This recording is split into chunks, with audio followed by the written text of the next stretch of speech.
Channel ఈరోజు topic వచ్చి PM Kisan Samriddhi Yojana కింద ప్రతి ఒక్క రైతుకి 2000 రూపాయలు అకౌంట్లో డిపాజిట్ అవ్వడం జరిగింది.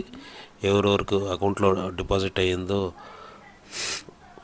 తర్వాత అవ్వని వాళ్ళకి ఒకసారి చెక్ చేసుకుంటారు, అయిన వాళ్ళకి ఒకసారి వాళ్ళది అయ్యిందా లేదని చెక్ చేసుకోవడానికి ఈ వీడియో చేస్తున్నాము. ఫస్ట్ మీరు గూగుల్కి వెళ్ళిన తర్వాత పిఎం కిసాన్ స్టేటస్ అని టైప్ చేయండి. తర్వాత దీంట్లో ఫస్ట్ లైన్ తీసేసుకోండి.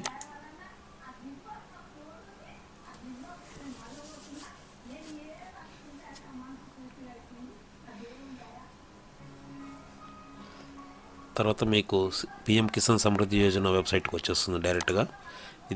ఈ లింక్ మీకు డిస్క్రిప్షన్లో ఇస్తాను, నేను చూసుకోండి కావాలంటే. తర్వాత మీరు ఇక్కడ నో యువర్ స్టేటస్ ఉంది కదా, కొత్త ఫార్మర్స్ అయితే ఒకసారి రిజిస్టర్ చేసుకోవాలి. మీ దగ్గరలో ఉన్న సచివాలయంకి వెళ్ళి ఒకసారి రిజిస్టర్ చేసుకోండి. తర్వాత నో యువర్ స్టేటస్ ఉంది కదా, ఇది క్లిక్ చేసుకోండి. ఇక్కడ ఎంటర్ ద రిజిస్టర్ నెంబర్ అని అడుగుతుంది. ఫస్ట్ ఈ రిజిస్టర్ నెంబర్ మీకు ఐడియా లేదు కాబట్టి మీరు పైన ఉన్న know your register number click చేయాల్సి వస్తుంది. క్లిక్ చేస్తే ఇక్కడ 2 టైప్స్ అనమాట. ఒకటి మొబైల్ ద్వారా అవ్వచ్చు, రెండోది ఆధార్ ద్వారా మీరు నెంబర్ తెలుసుకోవచ్చు అనమాట. ఇక్కడ మీ మొబైల్ నెంబర్ ఎంటర్ చేసి క్యాప్చా ఎంటర్ చేస్తే గెట్ మొబైల్ ఓటీపీని ఎంటర్ చేయండి. ఓటీపీ వస్తుంది. ఓటీపీ వచ్చి ఎంటర్ చేసిన తర్వాత మీ రిజిస్టర్ నెంబర్ అనేది చూపిస్తుంది అనమాట. దాన్ని కాపీ చేసుకోండి. ఒకటి మొబైల్ ద్వారా అవ్వచ్చు, లేదంటే ఆధార్ ద్వారా కూడా అవ్వచ్చు.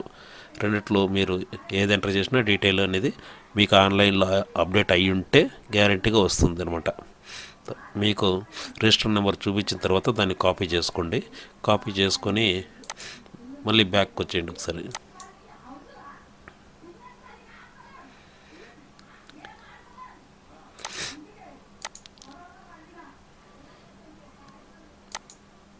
ఇక్కడ మీరు ఆ నెంబర్ ఎంటర్ చేయాల్సి వస్తుంది ఒకసారి. తర్వాత మీరు ఇక్కడ క్యాప్చా ఎంటర్ చేయాల్సి ఉంది.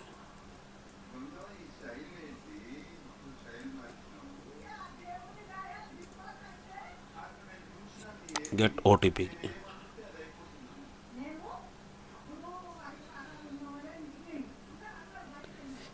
ఓటీపీ చేసిన తర్వాత మీరు ఓటీపీ ఎంటర్ నెంబర్ చేయాలి.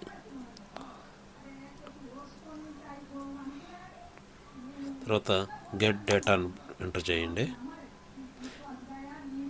మీ డేటా అంతా వచ్చేస్తుంది. పైన అంతా మీ అడ్రస్ డీటెయిల్స్ అన్నీ కనిపిస్తాయి.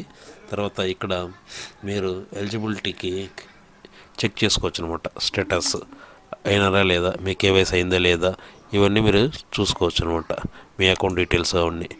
తర్వాత మీకు ఎన్ని ఇన్స్టాల్మెంట్లో అమౌంట్ పడింది ఇప్పటి వరకు అనేది ఇక్కడ తెలుస్తుంది. ఇక్కడ పేమెంట్ స్టేటస్ చూడండి. పేమెంట్ ప్రాసెస్డ్ అంటే పేమెంట్ అయ్యింది అని అర్థం అనమాట. అవ్వని వాళ్ళకి ఫెయిల్, దానికి రీజన్ కూడా ఉంటుంది అనమాట.